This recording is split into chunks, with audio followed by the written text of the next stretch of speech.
time to do business with me, Beverly Broohm. Let's settle for the details now. Finance Minister Ken Ofori-Atta is optimistic that securing an IMF staff deal with the fund will fast-track the recovery of the economy.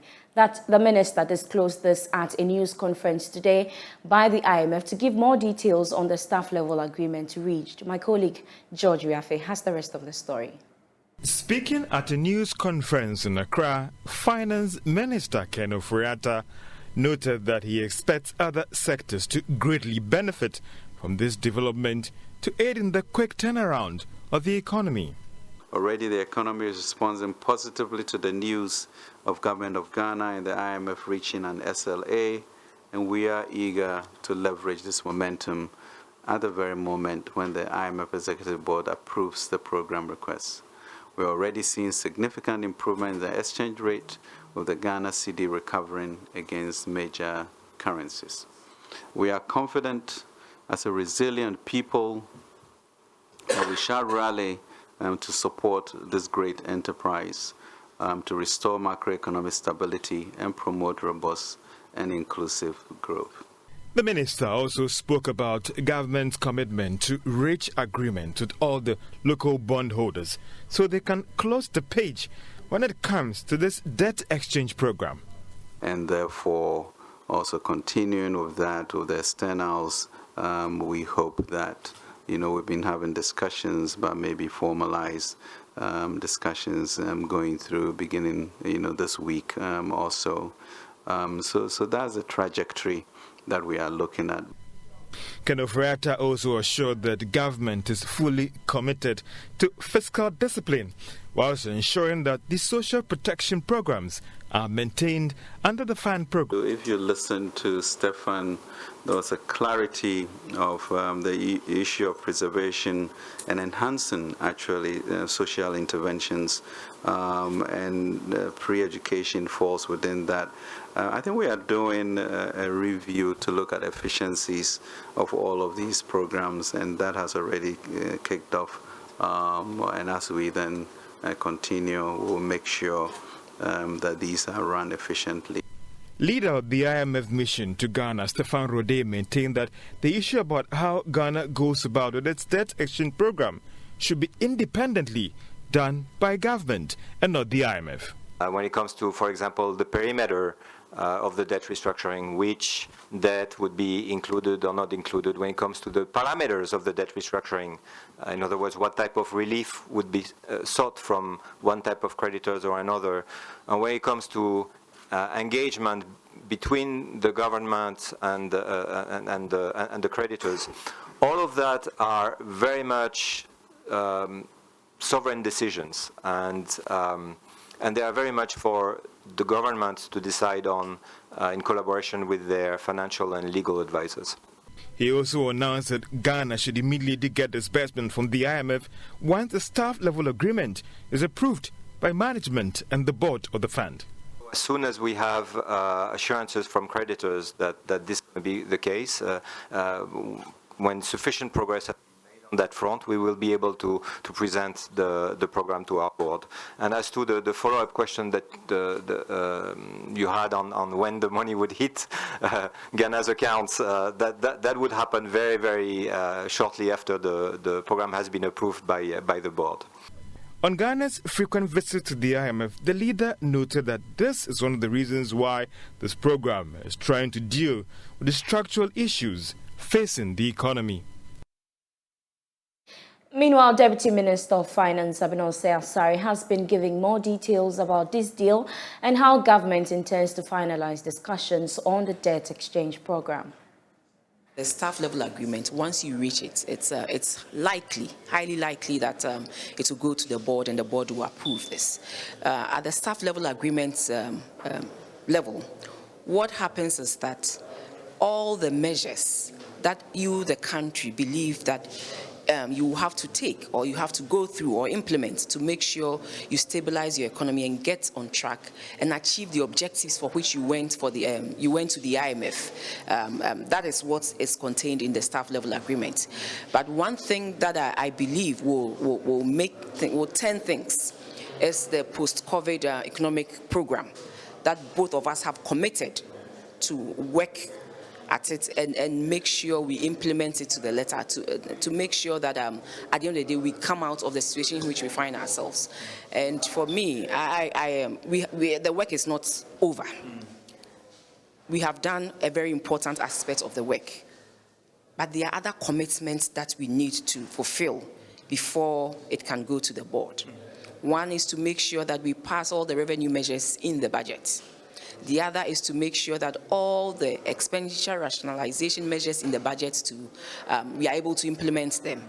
And aside that, we are also able to reach an agreement on the debt operations. That will also go a long way to help us to close completely the deal that we have with the IMF. You talked about the closing the book on the debt operations, and you had the leader of the nation talking about the fact that if we're able to deal this thing from now to first quarter of next year, then an executive board approval is assured.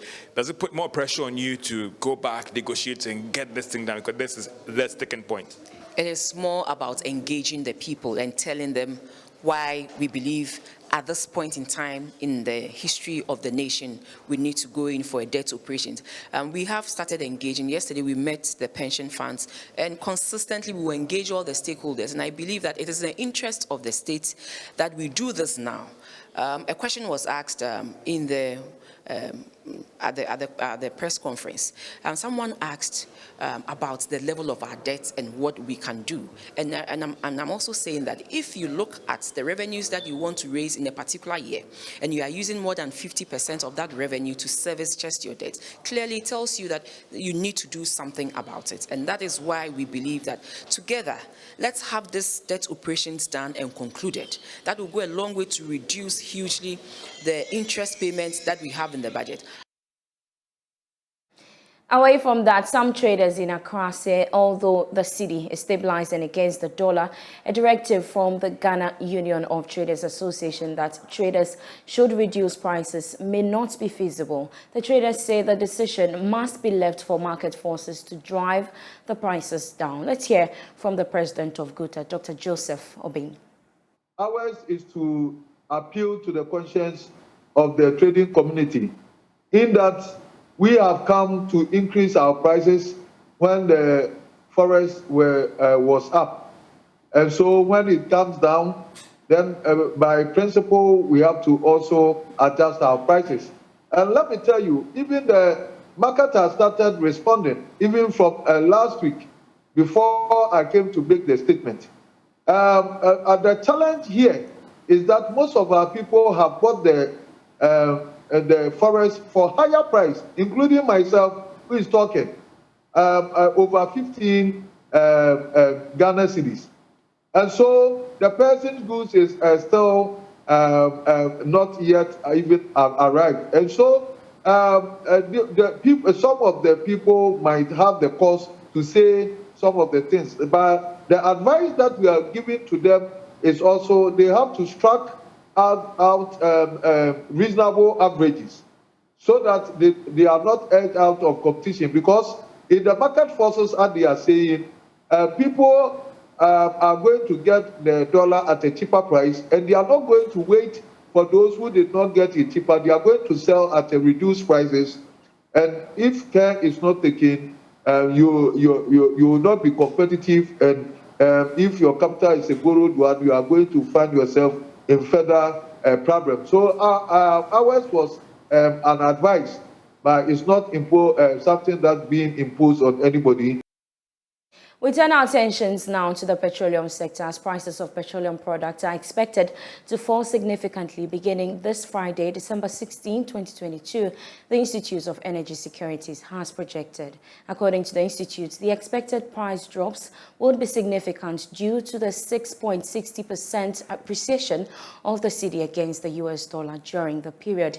It also said that the new prices will fall to about 13 cedis per litre for petrol and 16 cedis per litre for diesel, whilst liquefied petroleum gas will go for about 12 cedis per kilogram. Now, even before that, some oil marketing companies have begun reducing prices of petroleum products. Nana Moisi VII is the executive director of the Institute of Energy Securities.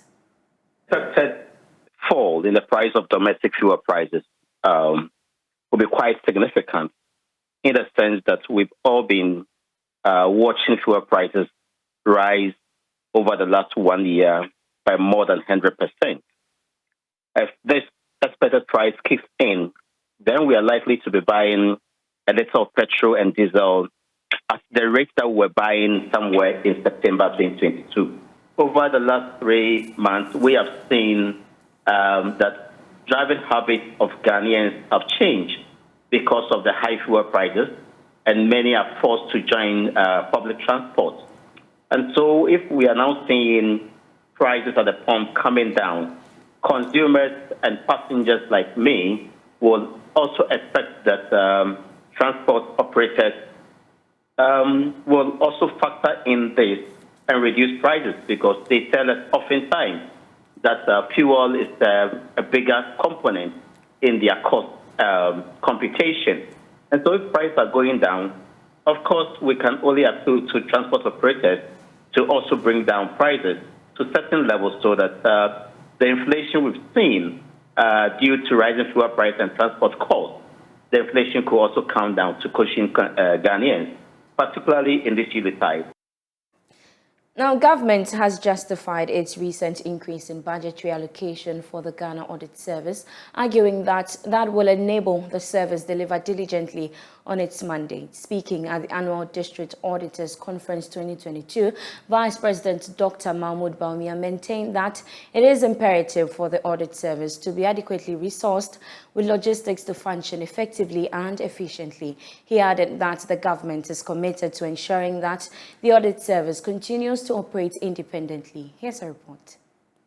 Addressing auditors at the annual District Auditors Conference 2022, Vice President Dr. Mahmoud Bawumia expressed government resolve in ensuring the Ghana Audit Service is adequately resourced to carry out its constitutional mandate to protecting the public purse while curbing corruption.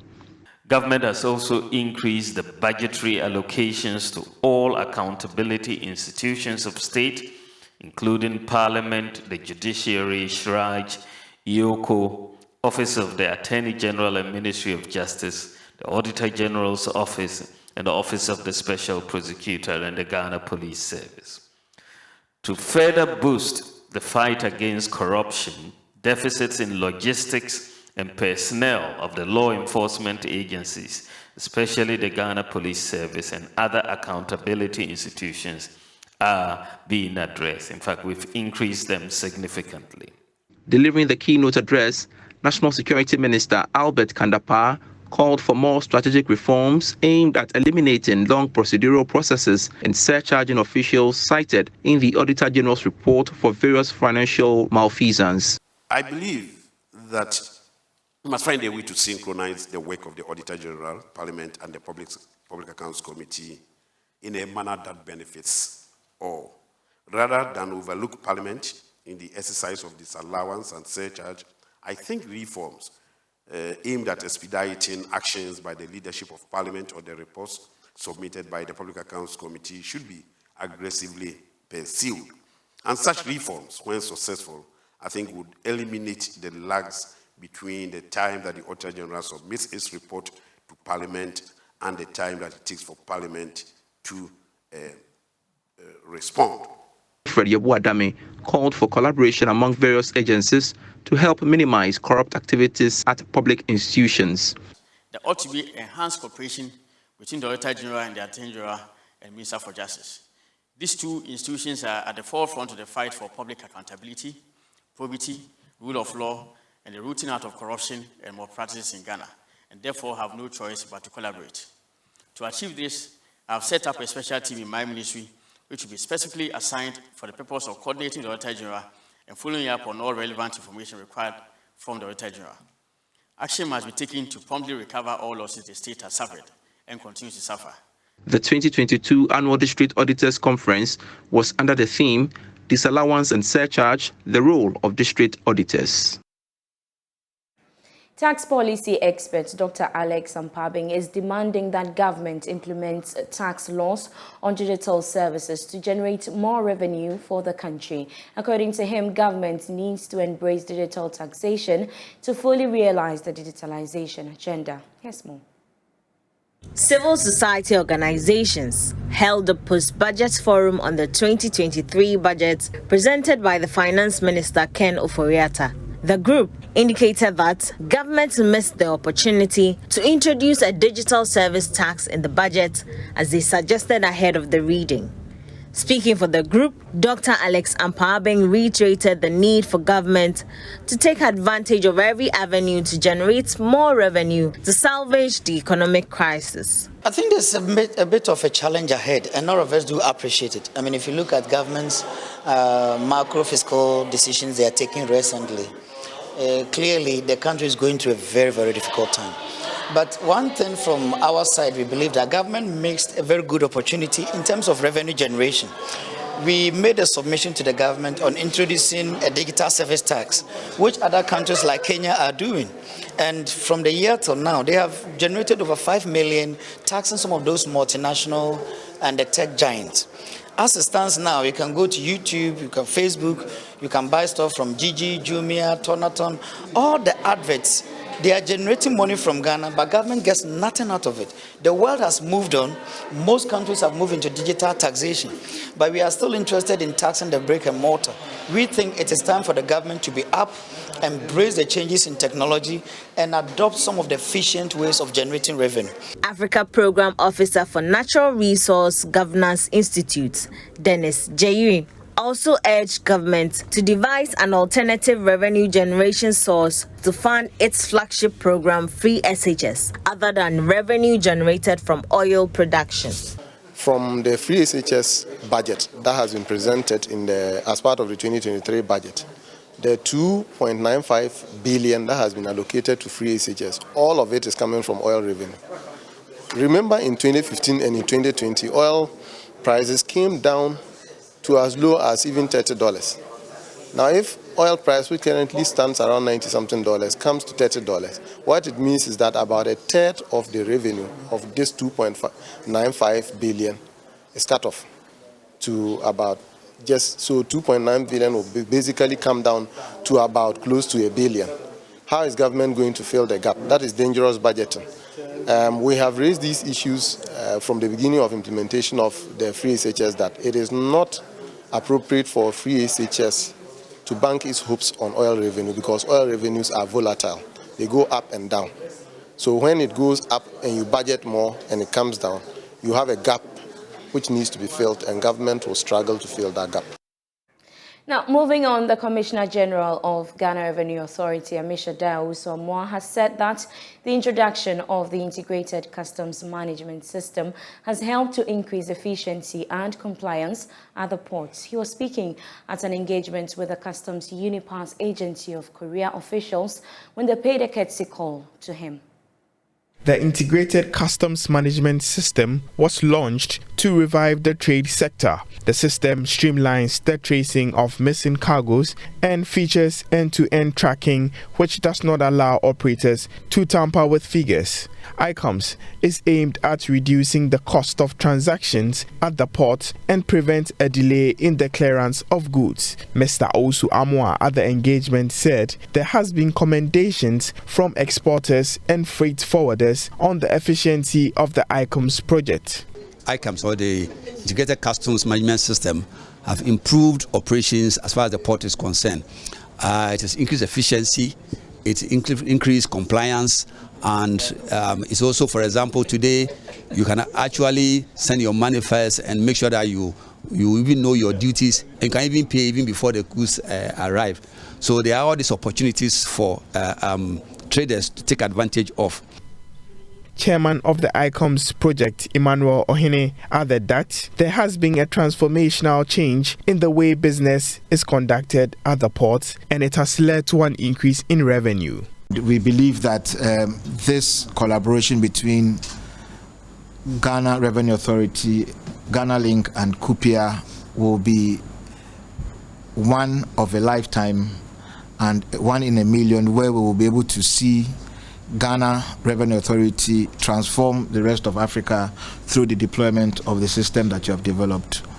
We want to thank you for how you have contained us and how we have contained you as well in what we have been able to do.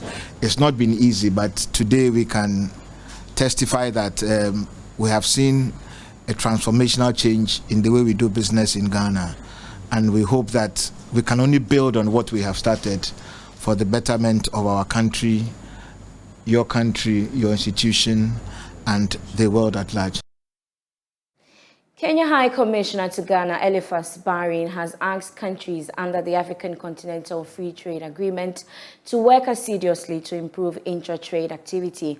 According to him, policies directed at improving trade should be effective to continue smooth connectivity of goods and services. He spoke to Joy Business at the unveiling of its first consignment of the Kenyan value-added tea to the Ghanaian market. Tea production, according to Statista.com, is a major foreign exchange item for Kenya.